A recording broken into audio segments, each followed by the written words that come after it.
शुरू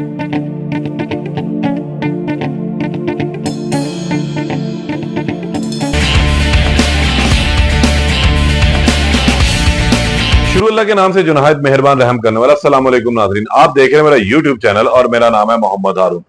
सबसे पहले आपसे दरख्वास्त करूंगा कि जो नए व्यूवर्स हैं वो वीडियो को लाइक करें, चैनल को सब्सक्राइब करें ताकि उन्हें अच्छी और मुस्तनद खबरें जो हैं वो मिलती रहें।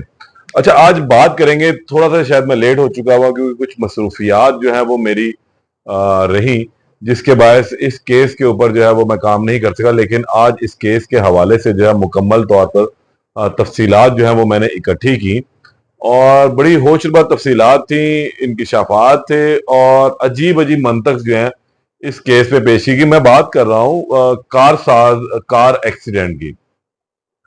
गुज़िश्ता साल नवंबर में लाहौर में एक कार एक्सीडेंट हुआ था जिसमें 6 अफराद जो हैं वो लुकमा अजल बने थे और उसमें एक कम उम्र लड़का था अफनान, जिसने ये वाकया किया था।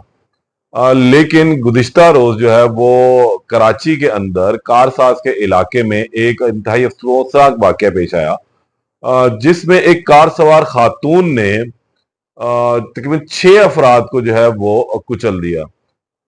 बाकी लोग तो गाड़ी में हिट हुए, लेकिन जो सबसे ज्यादा अफसोसनाक बात थी वो थी बाप और बेटी की, जिनको मोटरसाइकिल पर जाते हुए इस खातून ने पीछे से हिट किया और इन्हें रोनती हुई दूर ले गई।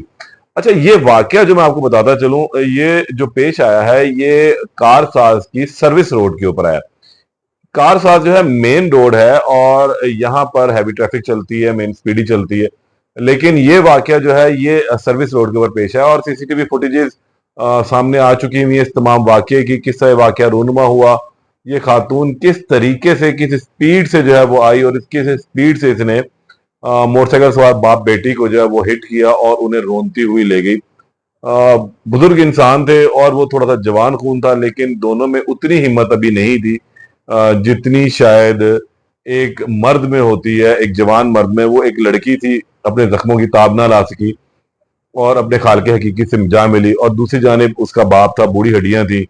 वो जवानी और तवानाई उसके अंदर मौजूद नहीं थी जो कभी उसमें हुआ करती थी, और वो भी इन जख्मों की ताब ना लाते हुए चल बसा। इस शख्स का नाम जो है वो आरिफ बताया जाता है और ये पापड़ बेचता था और इसने बड़ी मुश्किल से पापड़ बेच बेच के अपनी बेटी को पढ़ाया लिखाया, और अब वो जो है एक फैक्ट्री के अंदर इंटर्नशिप कर रही थी और ये अब उसको वापस लेकर जो है घर आ रहा था इंटर्नशिप के बाद जब खत्म होती, तो इसने उसको यूनिवर्सिटी से फैक्ट्री से पिक किया और फिर लेकर आया, घर जा रहा था लेकर। इसी दौरान ये जो खातून है, जो टी शर्ट और ट्राउजर के अंदर मलबूस हैं, खुले इनके बाल हैं और ये वो बड़ी गाड़ी जो है प्रेडो ड्राइव कर रही थी, स्पीड से आती हैं और गाड़ी जो है इनकी वो टक्कर मारती है मोटरसाइकिल को, जिसके नतीजे में दोनों बाप बेटी जो है वो जख्मी होते हैं, फिर बाद में चल बसते हैं। अच्छा, इस वाक्य के बाद की कुछ फुटेजेस मंजरे यहाँ पर आई कि वो खातून क्या कर रही है, वो कह रही बना लो मेरी वीडियो और जो करना है कर लो, जो कराची का एक्सेंट होता है, और उसने अच्छी खासी वहां पर जो है वो मजमा लगाए रखा और किसी की जरूरत नहीं थी कि खातून को हाथ लगाता। 150-200 बंदा वहां पर जमा हो गया और सब जो है ये तमाशा देखते रहे। बहरहाल पुलिस को इतला हुई और पुलिस कुएं के ऊपर पहुंचती है और खातून को जो है वो गिरफ्तार करके अपने साथ ले आती है। लेकिन जब खातून को गिरफ्तार किया तो मौके पर से उससे कोई चीज जो है वो नहीं ली जाती, उसका आईडी कार्ड तलब नहीं किया जाता, उसकी ड्राइविंग लाइसेंस तलब नहीं किया जाता और उसको लाकर थाने में प्रोटोकॉल के साथ बिठा दिया जाता है।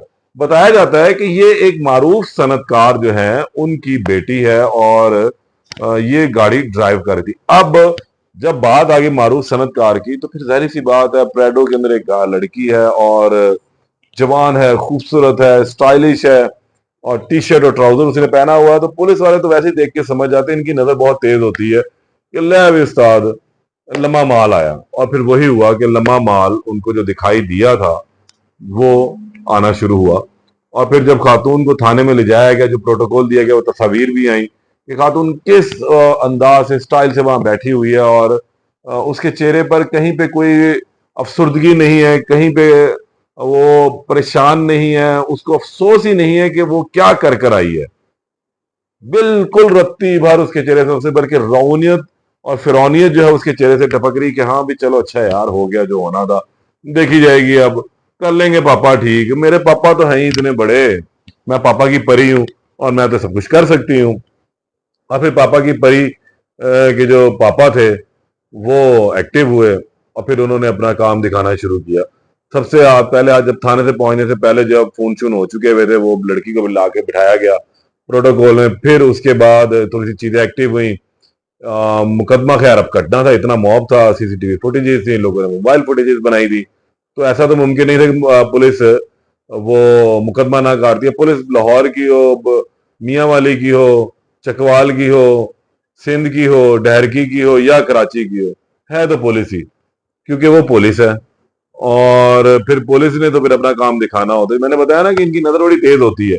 चोर इनकी नजर में नहीं आते, डाकू इनकी नजर में नहीं आते, लेकिन माल वाली ये पार्टी, जेब भरने वाली पार्टी जो है वो बड़ी जल्दी इनकी नजर में आ जाती है और ये भांप लेते हैं उसको।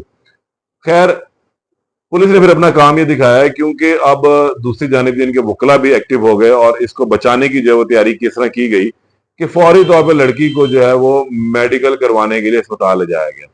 क्योंकि लड़की जो वहां पे मौके पर लोग हैं, जो फुटेजेस आई है उसके मुताबिक बताया जा रहा है कि लड़की जो है वो नशे में धुत थी, लेकिन पापा की परी थी और फिर पापा ने तो कुछ करना था, तो तमाम चीजें जो है वो बदल दी गई।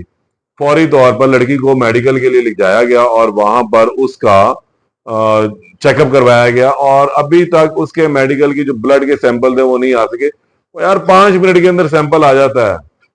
आपने मेडिकल करवाया, 1.5-2 घंटे के अंदर वो जनाब आपको बता रहे थे कि जी आपके ब्लड के अंदर इसमें अल्कोहल की मिकदार कितनी है, सीबीसी के अंदर हर चीज जो है वो क्लियर हो जाती है। बहरहाल ऐसा ना कि अगर आज तकरीबन 48 घंटे गुजरने के बावजूद रिपोर्ट अभी तक पेश नहीं हुई है। फिर पापा की परी थी, तो पापा ने काम दिखाना था। पापा का अगला स्टेप शुरू हुआ कि एक तो उसको थाने से निकाल के अस्पताल एडमिट किया गया। फौरी तौर पर एक साइकेट्रिक का बंदोबस्त किया गया जिना हॉस्पिटल कराची में। साइकेट्रिक साहब आए, उन्होंने आके चेक किया, उनको हो इसके तो इतना दिमागी संतुलन इतना खराब हुआ भाई, ये दिमागी मरीज है, मानसिक पेशेंट है ये, और इसको तो भाई अब आप कहीं नहीं ले जा सकते, इसको तो यहाँ एडमिट करना पड़ेगा। तो लिहाजा फिर पापा की परी को जो है वो अस्पताल में ही रख लिया गया। पुलिस जब मुकदमा दर्ज करती है कानून के मुताबिक, तो फिर 24 घंटों के अंदर उस शख्स को, उस मुलजम को अदालत के रूबरू पेश करना होता है। अदालतों में आजकल छुट्टियां चल रही हैं, तो फिर पापा की जो परी थी उसको अदालत में तो नहीं पेश किया गया। उसकी एक मेडिकल की रिपोर्ट बनाकर जो है वो अदालत में पेश की गई। जी पापा की परी दिमागी संतुलन में की मरीज है, मानसिक मरीज है, ये इसको दौरे पड़ते हैं, नफसियाती मरीज है और ये अदालत में नहीं आ सकती। ये मंतक पेश की जो उस केस के आयो हैं तफ्तीशी अफसर, जो आज एक झूठा सच्चा जिसे कहेंगे, वो मेडिकल सर्टिफिकेट लेके जज साहब के सामने पेश और जज साहब को बताया कि जज साहब लड़की को हमने गिरफ्तार किया, बड़ी मुश्किल से, बड़ा उधर मसला था, तो बहरहाल हम निकाल के ले आए जनाब, और आज बस आपके सामने नहीं ला सके क्योंकि लड़की की हालत बड़ी खराब है। और हमने कल उसको डॉक्टर का चेक करवाया, वहाँ साइकेट्रिक ने ये कहा है कि लड़की को जो है वो आप कहीं नहीं ले जा सकते, इसको एडमिट करवाएं, इसको टीके लगेंगे, ये बहुत ज्यादा डिप्रेशन में है, ये परेशानी में है। तो लिहाजा जो है ना, अब वो लड़की वहां पर है तो उसका जो है ना बस रिमांड 1 आधा दिन का दे दिया जाए। अच्छा, इनके जो वकील हैं, जाहिर सी बात है, बड़ी पार्टी है, बड़े वकील हैं, बड़े लोग हैं, तो फिर बड़े वकील साहब भी आ गए, उन्होंने भी अपने दाव पे जो कानूनी खेलने थे बिल्कुल खेले और उन्होंने कहा जनाब मेरी मरीजा जो है वो तो बड़ी पुरानी दिमागी मरीजा है, मेरी जो क्लाइंट है, और वो तो बड़ी पुरानी दिमागी मरीज है और उसकी तो पहले जमानत मंजूर कर ली जाए तो ज्यादा अच्छा है। तो अव्वल तो वो इस काबिल नहीं, इसको यहाँ लाया जाए, परेशान है वो, और उसको कुछ याद ही नहीं कि उसने क्या किया। वो उसको ये भी याद नहीं, वो गाड़ी चला रही थी, वो तो समझ रही थी शायद मैं कहीं हवा में उड़ रही हूँ, तो मुझे तो पता ही कुछ नहीं है। तो वो बड़ी परेशानी की सूरत हाल है। तो अदालत ने फिर कहा कि अगर आपकी जमानत तो हम ले लेते हैं, अगर आपने उसको अदालत में पेश किया होता तफ्तीशी अफसर ने, तो तफ्तीशी अफसर ने पेश तो किया नहीं है, मैं साहब ड्यूटी मजिस्ट्रेट हूँ, जमानत लेने का मेरे पास इख्तियार नहीं है, तो मैं कल को जो है ना इसका 1 दिन का रिमांड दे देता हूँ। कल मुतलका अदालत में आप लड़की पेश कर दें या फिर मेडिकल पेश कर दीजिएगा, जो भी होना है तो वो आप देख लें। बाकी मेरे तो हाथ यहाँ तक है। अदालत ने पूछा कि भाई आपने इसका वो लिया है, ड्राइविंग लाइसेंस है लड़की के पास? उसने कहा जनाब बिल्कुल है, और वो हमने मौके पर तो नहीं लिया, बाद में हमें पता चला कोई यूके का लाइसेंस है। अब देखें, लड़की के पास पाकिस्तान का लाइसेंस ही नहीं है, और यूके का जो लाइसेंस है वो यहाँ चल ही नहीं सकता, पहली तो बात ये है। और इंटरनेशनल लाइसेंस बेशक होगा, लेकिन इंटरनेशनल लाइसेंस जो है वो आपके मुतलका कवानीन के ऊपर जो है वो असरअंदाज नहीं होता। वो परमिट जरूर करता है, हाँ भी बंदा एलिजिबल है, लेकिन इसकी एलिजिबिलिटी ये है कि ये यहाँ पर आकर इस शहर, जिस मुल्क में रह रहा है, जिस सूबे में रह रहा है, जिस शहर के अंदर रह रहा है, वहां की पुलिस के पास जाए, ड्राइविंग टेस्ट दे, और उस पर वहां का इलाके का जो लोकल लाइसेंस है वो भी ले। ठीक है, ये लाइसेंस जाके आप इंग्लैंड चलाएं। लेकिन पापा की परी थी, तो फिर पापा की परी को एक दिन के लिए, आज के दिन के लिए जो है वो रख लिया गया। अब उन्हें अदालत में पेश किया जाएगा, या देखें आज के दिन में जो है वो जो तफ्तीशी अफसर है वो क्या नई मंतक पेश करेगा, कुछ समझ से बाहर है। बड़े लोग हैं, और कानून जो है ना, फिर वो यही कहा जाता है कि कानून जो है वो हमेशा गरीबों के ऊपर जो है वो इम्प्लीमेंट होता है, अमीरों पर उसका इम्प्लीमेंट नहीं होता, वो किताबों की हद तक रहता है। आज बड़े बड़े वकील जो है वो स्ट्रीमलाइन हो चुके हुए हैं, उनके भी अच्छी फीसें आएंगी खैर से, और यहाँ थाने को भी अच्छा माल मता मिल जाएगा। नतीजा क्या होगा कि पापा की परी अब 5-4 दिन रहेगी अस्पताल, और उसके बाद ये मामला सेटल डाउन हो जाएगा। और लेकिन उस गरीब माँ बाप का क्या हाल है, उस घर में कितना कोहराम मचा है, किसी ने इस तरफ नहीं सोचा कि उस उधर जो है क्या क्यामत टूटी है कि बाप बेटी जो है वो चले गए। बाप ने सारी उम्र बेटी को पढ़ाया लिखाया, कि यार चलो मेरी बुढ़ापे का सहारा बनेगी। ये तकरीबन जो है वो कुछ 4 बहन भाई जो बताए जाते हैं इतलात के मुताबिक, और ये बड़ी थी, कमाने वाली यही थी, और इतने ही घर का सहारा बनना था। बाप की एक ड्यूटी थी कि वो रोज बेटी को लेके जाता था, सिर्फ इसलिए कि वो महफूज हाथों में जाए, महफूज हाथों में वापस आए। लेकिन क्या पता था कि यही महफूज हाथ, इन्हीं महफूज हाथों में जो है उसने, बेटी ने दम भी तोड़ देना है। और इन खातून ने तो बहरहाल, अब जो इनकी किस्मत में लिखा था वो तो हो गया। पापा की परी जो है, अब देखें आगे क्या इस केस के अंदर बनता है। इस केस में अब खातून को जो है वो अदालत में पेश किया जाएगा आज। और अब ये मैं कह रहा हूँ कि कानूनी बात कर रहा हूँ कि कानूनी तौर पर तो पेश किया जाना चाहिए, जो मुतलका अदालत का ऑर्डर दिया है जुडिशल मजिस्ट्रेट ड्यूटी ने। लेकिन अब पुलिस आज क्या मंतक लेकर दोबारा पेश होगी वो भी आपको बताएंगे। अब इस केस में मजीद जो अपडेट होती है उससे आपको दोबारा आगाह करूंगा। तब तक के लिए इजाजत दें। अल्लाह ने के बाद।